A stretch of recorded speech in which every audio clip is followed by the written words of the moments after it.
Chai with Chitra.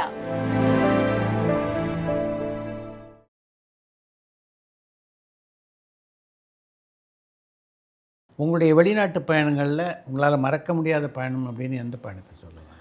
எனக்கு sir நான் Globe ட்ராட்டர் sir. எனக்கு ரொம்ப பிடிக்கும். ஆனால் இன்னும் நிறைய நாடுகள் பார்த்ததில்ல. சின்ன வயசுலேருந்தே எனக்கு உலகம் பூரா சுற்றணுன்னு ஆசை ரொம்ப. அதுக்கேற்ற மாதிரி வந்தது. இல்லைன்னா இப்போது நான் ஒரு ஐடி தான் படித்தேன். நான் பிகாம் முடிச்சுட்டு அப்புறம் ஐடியும் படித்தேன். ஐடி படித்தா யூஎஸில் இருந்திருப்பேன், ஒரு 4 கண்ட்ரி வந்திருப்பேன், வெக்கேஷன்ஸ் போயிருப்பேன். ஆனால் எல்லாம் என்னென்னமோ கண்ட்ரி, மியான்மார்லேருந்து அதுலேருந்து என்னென்னமோ கண்ட்ரிஸ்க்கெல்லாம் பார்க்கக்கூடிய ஒரு வாய்ப்பு அதெல்லாம் இந்த கலை ஏற்படுத்தி கொடுத்தது. மறக்க முடியாத கண்ட்ரி அப்படின்னு சொன்னால் எனக்கு எல்லா நாட்டிலையுமே ரொம்ப அந்த அழகான இடங்கள்லாம் போய் பார்த்தது அதெல்லாம் ரொம்ப பிடிக்கும். சியாட்டில் மறக்க முடியாத ஒரு இடம். அதுக்கப்புறம் நான் அங்கே வாழ்ந்தனும் கூட கொஞ்ச நாள். எஸ்பிபி சாரோட ஃபஸ்ட் டைம் போனேன் சியாட்டில். அந்த சியாட்டில்ன்ற சிட்டி ரொம்ப ரொம்ப அழகான ஒரு சிட்டி. அப்படியே அந்த ஃப்ளைட்டில் போகும்போது இப்படியே பார்த்தேன். நான் அதை பார்த்துட்டு வாழ்ந்தால் இங்கே வாழணும் அப்படின்னு நினச்சேன். அதுவும் இட் பிகேம் அந்த மாதிரி நிறைய விஷயங்கள் நான் நினச்சது நடந்திருக்கு sir. I'm a very contented person sir. ஆனால் எனக்கு நான் எஸ்பிபி யேசுதாஸ் ஆகலை அப்படின்னு நான் நினச்சே பார்க்க மாட்டேன். ஹரிஷ் ராகவேந்திராவும் ஆனது இந்த லெவலுக்கு வர முடியாமல் எத்தனையோ பேர் என்னோட திறமைசாலிகள். உண்மை. எங்கள் அப்பா அம்மா இன்னொன்று சொல்லி வளர்ப்பாங்க சார்.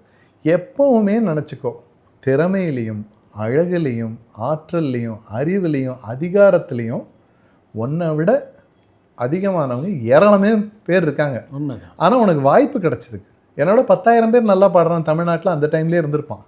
அவன் வேறு ஏதாவது ஃபீல்டில் உட்காந்துட்டு இருப்பான். இல்லை ஈரோடு எங்கேயாவது இருந்துட்டு வந்தவாசி அங்கேயே இருந்துட்டு மெட்ராஸ்க்கே வந்திருக்க மாட்டாங்க. ஸோ இதெல்லாம் தாண்டி நமக்கு வந்திருக்கிற வாய்ப்பு ரொம்ப ஐ am very happy and contented about my life. எனக்கு இது கிடைக்கல அது கிடைக்கலன்னெலாம் இல்லவே இல்லை. இன்றைக்கு வரைக்கும் கிடச்சிட்டே இருக்குது. So happy about. I have no regrets sir. எல்லாமே I've had and it's continuing also. நடுவில் யூ மைட் நோ, நான் ஒரு செபாட்டிக்கல் எடுத்திருந்தேன் இண்டஸ்ட்ரியிலேருந்து. நானாக தான் I force myself to take. உலகத்தை சுற்றுறதை பற்றி சொன்னீங்கல்ல. ஸோ அமெரிக்காலேயே நான் போய் வாழ்ந்தேன். ஒரு 10 வருஷங்கள் வாழ்ந்தேன் அமெரிக்காலேயே. அப்போது மியூசிக்கில் தான் இருந்தேன். Music shows of course I was doing other things also business சைடில். But music teaching, music shows இதெல்லாம் பண்ணிகிட்டே தான் இருந்தேன். மியூசிக்கை விடலை. அப்பப்போ மெட்ராஸ் வருவேன், ஃபியூ சாங்ஸ் பாடுவேன். எல்லாம் இந்த செபாட்டிக்கல் பண்ணியும் இப்போ நான் திரும்பி சென்னைக்கு ரீலொகேட் ஆகியும் எனக்கு மியூசிக் டைரக்டர்ஸ் பாட்டு கொடுக்குறாங்க, ஷோஸ் கொடுக்குறாங்க. இது எத்தனை பேருக்கு கிடைக்கும்? உண்மைதான். இது இல்லைன்னா அவன் பாட்டுக்கு போயிட்டான், அவனை விட்டுருங்கன்னு சொல்லுவான். ஆனால் இப்போவும் அந்த அன்பு இருக்குது அண்ட் ரீகால் இருக்குது சார் என்னோடய சாங்ஸுக்கு ரீகால். இப்போ மெல்லினமே ஆகட்டும், சர்க்கரை நிலவே ஆகட்டும், நிற்பதுவே ஆகட்டும், அந்த ரீகால் வர்ற மாதிரி பாடல்கள் எனக்கு இருக்குது. அதுவும் ஒரு பிளெஸிங் தான். So I am very very happy and thankful to the universe for all the great things that has happen to me. ஆனால் எதில் தான் குறை இல்லை. இப்போ ஐடியிலே போயிருந்தேன்னா அதுலேயும் போராட்டங்கள் இருந்திருக்கும். இப்போ அந்த ஐடியில் போகலை, போராட்டங்கள் இருக்கும். அது மாதிரி சினிமாலேயும் போராட்டம் சார். ஆனால் இங்கே மட்டும்தான் நம்ம லைஃப்பில் ஒரு நாளுமே நமக்கு சர்ப்ரைஸ். அது உங்களுக்கு சொல்ல தேவையில்லை. It's a very very interesting thing. எவ்வளோ வித்தியாசமான ஒரு லைஃப் எவ்ரிடே நமக்கு கிடைக்குது சினிமாவில், இந்த ஃபீல்டில், கலைத்துறையில். அதில் இருக்கும் அடிதடி அக்கப்போர்கள் இருக்கும். But I am so happy and contented about every thing. So வெளிநாட்டு பயணங்கள்லாம் நான் எதிர்பார்க்கவே ஃப்ளைட்லேயே ஏறினதில்லைன்னு சொன்னேன். நான் 21 வயசு வரைக்கும் ஃப்ளைட்லேயே போனதில்லை. முதல் தடவை சிங்கப்பூர் போனேன். அதுக்கப்புறம் நான் எத்தனை லட்சம் மைல்கள் நான் அமெரிக்காவுக்கும் ஆஸ்திரேலியாவுக்கும் ஃப்ளை பண்ணியிருப்பேன். இதெல்லாம் எத்தனை பேருக்கு கிடைக்கும்? So I am very very happy about every thing. உங்களை காயப்படுத்திய தருணங்கள் இருக்கா? நிறையா இருக்கும் சார் சினிமாவில். என்னோடய உச்சரிப்பு சரியில்லைன்னு சொல்லிட்டு ஒரு நார்த் இந்தியன் சிங்கரை பாட வச்ச கூத்தெல்லாம் கூட நடந்துருக்கு sir. I don't want to drop names. But எனக்கு என்னென்னா, இப்போ என்னோடய உச்சரிப்பு சரியில்லை, என் பாட்டு சரியில்லைன்னு சொல்கிறாங்க. என்னை விட நல்லா பண்ணக்கூடியவங்க யாராவது வச்சு பாட வச்சுருந்தாங்கன்னா அது பரவாயில்ல. அதை விட்டுட்டு தமிழே தெரியாத யாரையோ ஒருத்தரை கூப்பிட்டு வச்சு பாட வைக்கிறாங்கன்னா இது என்னது இதெல்லாம் புரியாமல் போயிருக்கு. அப்புறம் சில நேரங்களில் நல்ல பாடல்கள் பாடி அது வராமல் போயிருக்கு படங்களில். அந்த நேரம் கொஞ்சம் ரொம்ப கஷ்டமாக இருக்கும். அதுதான் இருக்கிறதுலையே. அதை நான் ஓப்பனாகவே சொல்கிறேன். தவமாய் தவம் இருந்த படத்தில் சேரன் சாருக்கும் ஆட்டோகிராஃபில் அவருக்கு நான் பாடின பாட்டு மிகப்பெரிய ஹிட்டு. மனசுக்குள்ளே தாகம் வந்துச்சா. அதுக்கப்புறம் இந்த தவமாய் தவம் இருந்ததில் ஒரு பாட்டு நான் பாடினேன். அந்த பாட்டு ஆடியோவில் கூட வரலை. அது ஏனோ வரல. அந்த பாட்டை அவங்க ஷெல்ஃப் பண்ணியிருப்பாங்க, வேறு எதுக்கோ யூஸ் பண்ணி. சபேஷ் முரளி அவர்களுடைய இசையில் இன்னி வரைக்கும் வரவே இல்லை. இன்னைக்கு வரைக்கும் வரல. அது ஆடியோலையும் வரல அந்த பாட்டு. எனக்கு அந்த பாட்டை பாடும்போதே I fell in love with the song. அவ்வளோ பிரமாதமான பாட்டு. ஆனால் அது ஏனோ அது யூஸ் பண்ணப்படல. அப்புறம் நான் சேரன் சாரை பார்த்து அதை கேட்கவும் இல்லை. அது அவங்களுடைய இது அவங்கள ஏன். அதே மாதிரி மயக்கம் என்ன படத்தில் செல்வராகவன் வந்து என்னோட ஒரு வாய்ஸ் ஜிவி பிரகாஷ் மியூசிக்கில் ரெக்கார்ட் ஆச்சு என்னோடது. அது வெளியே வந்தது, ஆடியோவில் வெளியே வந்தது. படத்தில் அது யூஸ் பண்ணவே இல்லை அந்த பாட்டை. அதை பார்த்தீங்கன்னா வெகு சில பேர் வந்து அது ஒரு பக்தி பாடலாக டெய்லி அவங்களுடைய காரில் போட்டு ஆஃபீஸ்க்கு போகிறது வர்றது பண்ணிகிட்ருக்காங்க. அவ்வளோ அர்த்தமான லிரிக்ஸ் அது. தனுஷ் செல்வராகவன் 2 பேருமே தான் எழுதியிருந்தாங்க அந்த பாட்டை. அற்புதமான ஒரு பாடல் அது. அது வந்து இப்போவும் சொல்லுவாங்க டெய்லி எனக்கு பக்தி பாட்டுக்கு பதில், ஏன்னா பக்தி பாட்டு தான் அது ஆக்சுவலாக தத்துவ பாடல் அது. அந்த மாதிரி கேட்குறாங்க. பட் படத்தில் ஏர்ப்ளே கிடைக்காதுல்ல, படத்தில் இப்போ ப்ளே ஆகாததுனால அதோடைய ரீச் வந்து ரொம்ப குறைஞ்சி போச்சு, குட்டி ஆயிடுச்சு. அது அது மாதிரியான நிறைய காயப்படுற தருணங்கள் இருக்கும். கலைத்துறையில் காயங்கள் தானே ஆக்சுவலாக அதிகமே. அது நமக்கு எல்லாருக்கும் தெரிஞ்ச ஒரு விஷயந்தான். பட் அதையும் தாண்டி அந்த கிடைக்கிற அந்த ஹாப்பி மொமெண்ட்ஸ் வந்து அதுக்கு ஈடு இணையே கிடையாது சார். ஸோ அதெல்லாம் வந்து பெரிய பெரிய ஒரு கொடுப்பனையாக நினைக்கிறேன். எனக்கு வந்து இந்த ஆஃப்டர் லைஃப் இருக்கா, ஆஃப்டர் லைஃப் இல்லையா, இதை பற்றியெல்லாம் எனக்கு தெரியாது. I don't know much about all these things. But எனக்கு இந்த ஒரு வாழ்க்கை வந்து ரொம்ப ரொம்ப நிறைவானதாகவும் பெரிய ஒரு அதிர்ஷ்டகரமாகவும் அமைஞ்சதுன்னு நான் நினைப்பேன் எப்போவுமே பல விஷயங்கள்லையும். இசையமைப்பாளர்களில் தேவா ஒரு இன்ட்ரெஸ்டிங்கான பர்சன். ஸ்வீட்னா அவரை மாதிரி ஒரு ஸ்வீட் பர்சனை பார்க்கவே முடியாது சார். அதாவது எல்லாருக்கூடையும் அவருக்கும் மனசில் எத்தனையோ காயங்கள் இருந்திருக்கலாம், இதெல்லாம் இருந்திருக்கலாம், நிறைய அதை பற்றியும் பேசியிருக்காரு. அதை பற்றியும் தமாஷா பேசுவார், சிரிச்சுக்கிட்டே பேசுவார். அதனால வெரி இன்ட்ரெஸ்டிங். தேவா சாரை பொறுத்தவரைக்கும் அவரும் வந்து அந்த டைமில் நான் என்னோட ஸ்ட்ரகிளிங் ஃபேஸில் வந்து அவருடைய ஆர்கெஸ்ட்ராவில் பேண்டில் என்னை வந்து ஒரு பர்மனெண்ட் மெம்பராக அவர் வந்து சேர்த்துக்கிட்டார். ஸோ அவரோட சேர்ந்து நிறைய அப்புறம் அவர் 2-3 பாடல்களும் கொடுத்தார் சினிமாவில். அந்த நேரத்தில் நான் பெருசாக டேக் ஆஃப் ஆகலை. அதுக்கப்புறம் வந்து தனுஷ்க்கு அழகிய பிரம்மனிடம் மனு கொடுக்க போயிருந்தேன். அதெல்லாம் அவரோட மியூசிக்கில் நான் பாடின சாங்ஸ். ஆனால் அந்த டைமில் வந்து எனக்கு அந்த ஸ்ட்ரகிள் தெரியாமல், அதுவும் அந்த யூனிட்டே ஒரு ஜாலியான யூனிட். சபேஷ் முரளி சார் ஆகட்டும், ஸ்ரீகாந்த் ஆகட்டும், அவராகட்டும், எல்லாருமே ஒரு ஹியூமரஸாகவே இருக்கும். ஆனால் ஒர்க்கில் சீரியஸாக தான் இருப்பாங்க, அது தெரியவே தெரியாது. இட் வில் பி அது ஒரு ஹியூமரஸாக இருக்கும், அந்த கலகலான்னு இருக்கும் அந்த யூனிட்டே. ஸோ அவர் அந்த டைமில் எனக்கு கொடுத்த ஒரு சப்போர்ட் வந்து அவருடைய அந்த பேண்டில் ரெகுலர் மெம்பராக பாடுவேன். நான் ஹரிஹரன் சார் பாட்டுகளெல்லாம் பாடுவேன், சங்கர் மாதேவன் பாட்டுகளெல்லாம் பாடுவேன். So until I got a break அவர் ஒரு தோள் கொடுத்தார் டு ட்ராவல். ஸோ அவர்கிட்ட வந்து நிறைய விஷயங்கள் அவர்கிட்ட கற்றுக்கலாம், இந்த மாதிரி எப்படி ஹேண்டில் பண்ணுறது பீப்புள் அப்படின்ட்டு. ஏன்னா சம்டைம்ஸ் நான் நினச்சி பார்ப்பேன், அவர்கிட்ட வந்து நான் போய் சான்ஸ் கேட்டுக்கிட்டே இருப்பேன், ஓயாமல் சான்ஸு கேட்பேன். எவ்வளோதான் அவருக்கு 1000 ப்ரெஷர்ஸ் இருக்கலாம், ப்ரொடியூசர்ஸ் டைரக்டர்ஸ் வந்து வேறு வாய்ஸ் கொடுக்க சொல்லலாம், எவ்வளவோ இருக்கும். அதையும் மீறி நமக்கு 1-2 கொடுத்துட்ருக்காரு. சார் ஞாபகம் வச்சுக்கோங்க, சார் ஞாபகம் வச்சுக்கோங்க, சான்ஸ் கேட்டுகிட்டே இருப்பேன். அப்போ கூட எரிஞ்சு விழுந்து இவனுக்கு வேறு வேலை போப்பா சொல்லி அனுப்புகிறேன் அப்படின்னு கூட சொன்னதில்லை. சொல்கிறேன் கண்டிப்பாக சொல்கிறேன் அப்படின்னு அந்த பொலைட்னஸ், அந்த பொலைட்டாக இருந்தால் அது வந்து எவ்வளோ வருஷங்கள் கழிச்சும் அதோட இம்பேக்ட் இருக்குங்கிறது நான் தேவசார்கிட்ட ரொம்பவே தெரிஞ்சுக்கிட்டேன். ஏன்னா ஒரு நாள் கூட இவன் என்னடா இவன் போப்பா அப்படின்னு சொன்னதே இல்லை அவர். நான் கொடுக்குறேன் டைம் வரும் கவலைப்படாது அப்படின்ட்டு நம்மளை ஒரு தோள் தட்டி கொடுத்துட்டே இருப்பார். அது வந்து ரொம்ப எனக்கு பிடிச்ச ஒரு இது. அதுக்கப்புறம் அவருக்கு காதல் சடுகுடில் பாடினேன். அப்புறம் தேவதை கண்டேனுங்கிற படத்தில் பூபதி பாண்டியன் அவர்கள் அந்த படத்துல எல்லாம் பாடினேன். ஸ்ரீகாந்துக்கு சென்னை செந்தமிழ் பாடியிருக்கேன். ஸோ அப்படி அவங்க அந்த ஃபேமிலியோட. அப்புறம் சபேஷ் முரளி அவர்களுக்கும் பாடியிருக்கேன். ஜிவி பிரகாஷுக்கு உங்களுக்குமான நட்பு? ஜிவி பிரகாஷ்க்கு நான் தெலுங்குல ஒரு 2 பாட்டு, தமிழில் வந்து இந்த என்னென்ன செய்தோம் அந்த பாட்டு தான் நான் பாடினேன் செல்வராகவன் அவர்களோட படத்தில். ரொம்ப பெரிய நட்புன்னு சொல்ல முடியாது, பட் அவர் கூட பாடின ரொம்ப எனக்கு பிடிக்கும் அவர் music. In fact he is one of the my all time favourite music டைரக்டர்ஸில் ஜிவி இருக்கார்.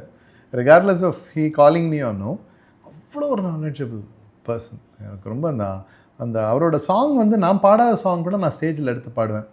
பூக்கள் பூக்கும் தருணம் ஆதனே யாரும் பார்த்ததில்லையே, நேற்று வரை நேரம் போதவில்லையே, அருமையானதருகே, அந்த பாட்டெலாம் நான் எடுத்து பாடுவேன். அவ்வளோ ஒரு இது. அது ரொம்பவும் எங்களுக்குள்ள அவ்வளோவா நிறைய பண்ணதில்லை. ஆனந்த தாண்டவமோட தெலுங்குல ஒன்று பண்ணேன், அதுக்கப்புறம் தமிழில் ஒன்று பண்ணேன்.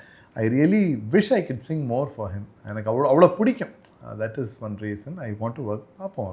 எப்போலேருந்து கவிதையெல்லாம் எழுத ஆரம்பிச்சிங்க? கவிதை எழுத தெரியும்னு எனக்கு தெரியல.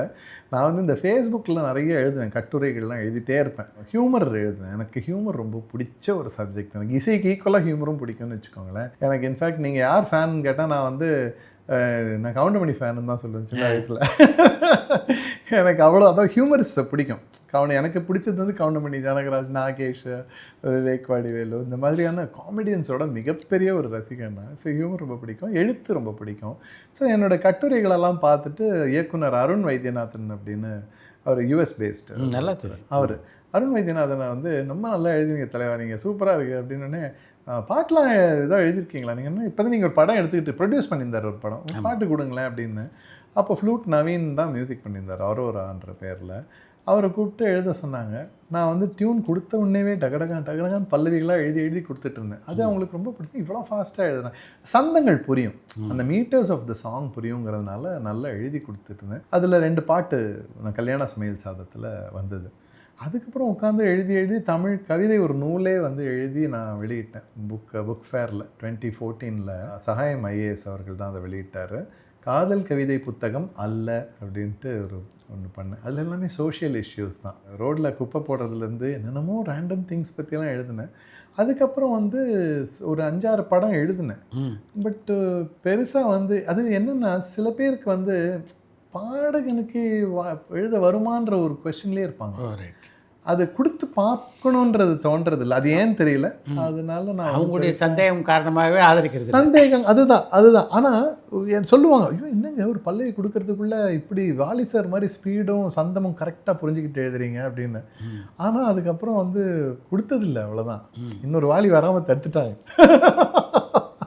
ஸோ அதுக்கப்புறம் எனக்கு நானே எழுதிப்பேன். நான் ஏதாவது என்னோடய யூடியூப் சேனல்ஸ்க்காக ஏதாவது பண்ணிப்பேன். அதுக்கெல்லாம் வந்து பக்தி பாடலாகட்டும், யோகாவை பற்றி ஒரு பாட்டு ரிலீஸ் பண்ணுறது, இந்த மாதிரியான விஷயங்களுக்கு அதை நான் சேனலைஸ் பண்ணிக்கிட்டேன். பட் இப்போ கூட அப்புறம் இவர் ஜேம்ஸ் வசந்தன் அவர்கள் இசையில் அவரே இயக்குனார் ஒரு படம் வானவில் வாழ்க்கை, அதில் 2 பாட்டு எழுதினேன். ஆனால் அன்ஃபார்ச்சுனேட்லி லிரிசிஸ்ட்டாக வந்து எனக்கு ஒரு பெருசாக டேக் ஆஃப் ஆகலை. இப்போ கூட நான் எழுதுறதுக்கு ரொம்ப ஆர்வம் தான். யாராவது யூஸ் பண்ணிக்க முடிஞ்சால் I'll be very happy. AR ரஹ்மானுடைய இசையில் பாடாதது எந்த அளவு வருத்தத்துக்கு ஆளாக்கியிருக்கோங்களே? வருத்தத்துக்கான, ஏன்னா நான் வந்து ஃபஸ்ட்டு ஒரு சின்ன இன்சிடென்ட் சொல்கிறேன். நான் 15 இயர்ஸ் +1 படிக்கும்போது தான் ரோஜா படம் ரிலீஸ் ஆகுது. அப்போ வந்து என்னோடய ஃப்ரெண்ட் ஒருத்தன், அவன் பயங்கர சினிமா எந்தூசியாஸ்ட்டு, சினிமாவுடைய அத்தனை புள்ளி விவரத்தையும் கையில் வச்சுருப்பான். பொழுதன்னைக்கு அவனுக்கு அது நல்லா படிப்பான்.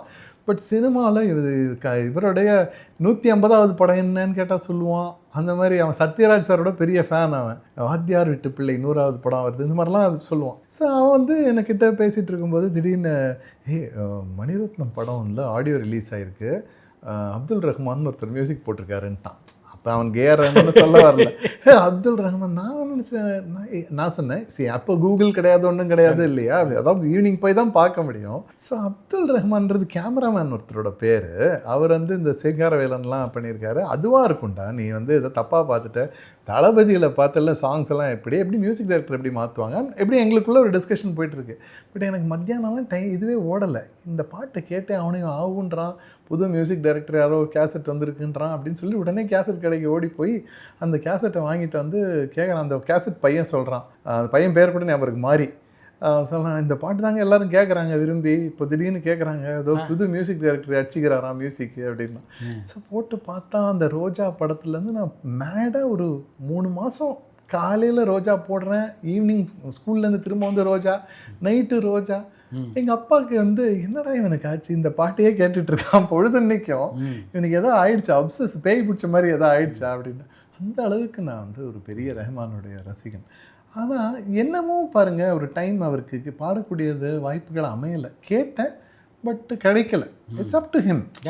ஒருத்தருக்கு ஒருத்தரோட வாய்ஸ் ஸ்டைல் பிடிக்காமல் இருக்கும், that's a different thing. So எனக்கு எந்த குறைன்றது வந்து அதையும் பாடி இருந்தால் என்னோடய கேரியருடைய ட்ரெஜெக்டரியில் வந்து இன்னும் கொஞ்சம் உயர்வுகள் கிடச்சிருக்கலாம். டெஃபினட்டாக கிடச்சிருக்கும். இன்னும் காலம் இருக்க பாடத்துக்கு இருக்கு. ஏன் அதனால தான் நான் வந்து I have not closed it. நான் இனிமேல் பாடவே இல்லை, ரஹ்மான் சாருக்கு பாடவே மாட்டேன் நான் சொல்லவே இல்லை. ஸோ இது வந்து டெஃபினெட்லாக I still have a chance with ஹிம்ன்றது எனக்கு உள்ளுக்குள்ளே பாசிட்டிவ் ரீஎன்ஃபோர்ஸ்மெண்ட் இருந்துகிட்டே இருக்கீங்கல்ல. சந்திச்சிருக்கேன், வாய்ப்புகள் கேட்டிருக்கேன். என்னமோ அது இன்னும் கனெக்ட் ஆகலை சார், அதுதான். மற்றபடி ஐ டெஃபினெட்லி இப்படி நான் ரசிச்சுக்கிட்டே இருக்கிற ஒரு மியூசிக் டைரக்டர் இன்றைக்கும் அவருக்கு வந்து பாட முடியலன்ற வருத்தம் உண்டு தான். அதை நான் இல்லைன்னுலாம் சொன்னால் அது வந்து that will be a lie. Definitely பாடுவேன்ற ஒரு ஹோப்பும் இருக்காங்க. முதல் முறையாக நடித்த போது எப்படி இருந்தது? ஏன்டா வந்தோன்னு இருந்தது. இல்லை, ஏன்னா நடிப்புன்றது நம்ம பார்க்குறத விட ரொம்ப கஷ்டமான ஒரு கலை, உண்மைதான். கஷ்டமான ஒரு கலை. அப்படி தான் பாடிட்டு இருந்திருக்கலாமே, இது வந்து மாட்டிக்கிட்டமோன்னு தோணுச்சு ஃபர்ஸ்ட் டே. ஏன்னா நான் அவர் முதல்ல எனக்கு அருண் பாண்டியன் சார் கூப்பிடும் போதே இப்படி தான் ஒரு டிவி இன்டர்வியூவில் ஜேம்ஸ் வசந்தன் அவர்களை என்னை இன்டர்வியூ பண்ணுறாரு. விஜய் டிவியில் நினைக்கிறேன் அமர்த்திச்சாரியும் ஜேம்ஸும் என்ன இன்டர்வியூ பண்ணுறாங்க. நான் வந்து பதில் சொல்கிறேன். அந்த ஸ்டைலு அந்த ஹேண்ட் மூமெண்ட்லாம் அவருக்கு பிடிச்சிருந்தது போல இருக்குது. அவர் ஆஃபீஸ்லேருந்து ஃபோன் பண்ண ஏதோ பாட்டுக்கு தான் கூப்பிட்றாங்கன்னு சொல்லிட்டு, என்ன சார் பாடணுமா என்ன இதுன்னு கேட்குறேன். இல்லை கொஞ்சம் நடிக்கிறதுக்கு ஆர்வம் இருக்கா, கொஞ்சம் வர சொன்னோடனே இல்லை அப்படின்னு யோசிச்சுட்டு, சரி போய் தான் வருவோமே, ஏன்னா நம்ம இணைந்த கேக்கெல்லாம் பார்த்துட்டு அவரோட பெரிய ஃபேன் அந்த டைமில். ஸோ நம்ம நேரில் தான் பார்த்துட்டு வருவோமே வரேன்னு சொல்லி நான் போகிறேன். போனோடனே இது மாதிரி ஆக்சிடென்ட், ஏன்னா அவர் வந்து ராஜேஷ் கண்ணாவோட பெரிய ஃபேன். அவர் சொன்னார் எனக்கு வந்து அந்த ராஜேஷ் கண்ணா மாதிரி மைல்டு சின்ன ஒரு மாதிரி சாந்தமான ஒரு ஃபேஸாகவும் ஒரு சின்ன பையனாகவும் இந்த ஆராதனா டைம் ராஜேஷ் கண்ணா மாதிரி ஒரு ஃபேஸ் வேணும் அப்படின்னு கேட்குறாரு. ராஜேஷ் கண்ணா அளவுக்கு நான் அழகாக இருந்தாலும் எனக்கு தெரியல, கண்டிப்பாக கிடையாது. பட் அவருக்கு அந்த எதிர்பார்ப்பில் கூப்பிட்றாரு. கூப்பிட்டோடனே சார் இது என்ன ஸ்டோரி என்ன எதுன்னொடனே ஒரு அவுட்லைன் சொன்னார். இட்ஸ் மர்டர் மிஸ்ட்ரி, அதை பண்ணி பாரு, பிடிக்கலன்னா சரின்னு நான் கமிட் ஆகிட்டு முதல் நாள் பார்த்தா எனக்கு அவங்க சொல்கிறாங்க ஒன்றும் புரியல. ஏன்னா நான் ட்ரெயினெல்லாம் ஆகலையா, I was trained in something else, I was doing something else. திடீர்னு நடிக்க சொன்ன உடனே எனக்கு வந்து என்னமோ வரல. அப்புறம் ஐ ரியலைஸ்டு இவ்வளோ பேர் they have invested their time their money everything in you and doing something. நீ வாட்டுக்கு ஏதோ விட்டேர்த்தியாக இருந்தேன்னா என்ன பண்ணுறது, ஏதோ ஒன்று பண்ணி தான் ஆகணும். தண்ணியில் தூக்கி போட்டாங்க, அடிச்சுட்டு மேலே வாண்டுற மாதிரி ஐ ஸ்டார்டட் அந்த டயலாக்ஸை போய் இது பண்ணுறது, எமோட்டிவ் பேசுகிறது எப்படி அப்படிங்கிறதெல்லாம் பண்ணிக்கிட்டு ஏதோ பண்ணேன். எனக்கு நிறைவாக பண்ணேன். ஓகே, ஓரளவுக்கு ரொம்ப மோசமாகவும் சொல்லலை. ஆனால் ஒரு பத்திரிக்கையில் மட்டும் நான் நினைக்கிறேன் ஒரு ரிவ்யூ எழுதினாங்க, இவர் தான் பாடகர்னு நம்ம ஒத்துக்கிட்டோம்ல, ஏன் டயலாகை கூட பாட்டு மாதிரி பாடி வச்சுருக்காரு அப்படின்னு. அந்த விமர்சனத்தை பார்த்து நான் ஹியூமர் ரொம்ப பிடிக்குங்கிறதுனால இந்த மாதிரி தமாஷை பார்த்து நாங்களாம் விழுந்து சிரிக்கிறோம் எங்கள் வீட்லேயே அந்த பத்திரிகையை வச்சுக்கிட்டு, இதை பாருங்கள் எப்படி எழுதி வச்சுருக்காங்கன்னு. ஸோ அந்த மாதிரி அதுக்கப்புறம் I think second schedule third ஸ்கெட்யூலில் I think I develop my acting.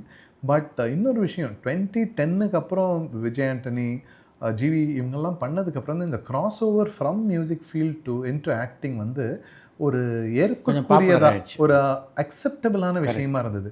இல்லாட்டி இந்த டிபார்ட்மெண்ட்லேருந்து அந்த டிபார்ட்மெண்ட்டுக்கு போனால் மியூசிக் டிபார்ட்மெண்ட்டில் இருக்கிறவங்களுக்கு ஒரு அன்ஈசினஸையும் டிஸ்கம்ஃபர்ட்டையும் அது க்ரியேட் பண்ணுது அந்த டைமில். அதை நான் ஃபீல் பண்ணேன்.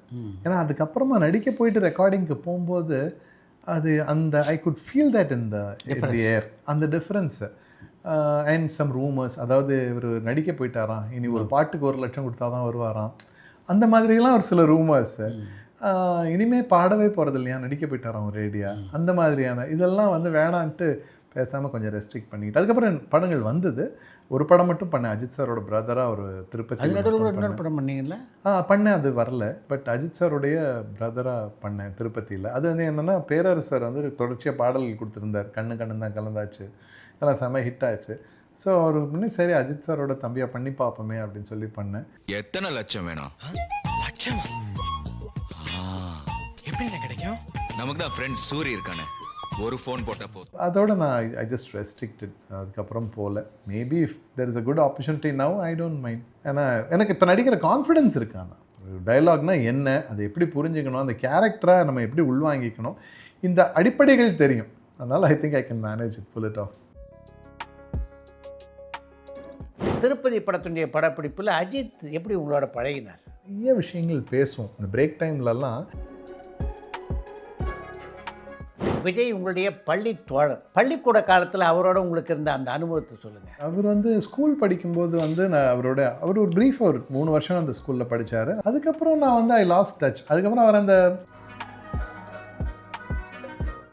சுகமான குரல் யார் என்றால் சுசீலாவின் குரல் என்பேன்னு ஒரு போர்ஷன் இருக்குல்ல, அதை நான் சுஷீலாமாவோடையே 2-3 தடவை ஸ்டேஜில் பண்ணக்கூடிய ஒரு வாய்ப்பு எனக்கு.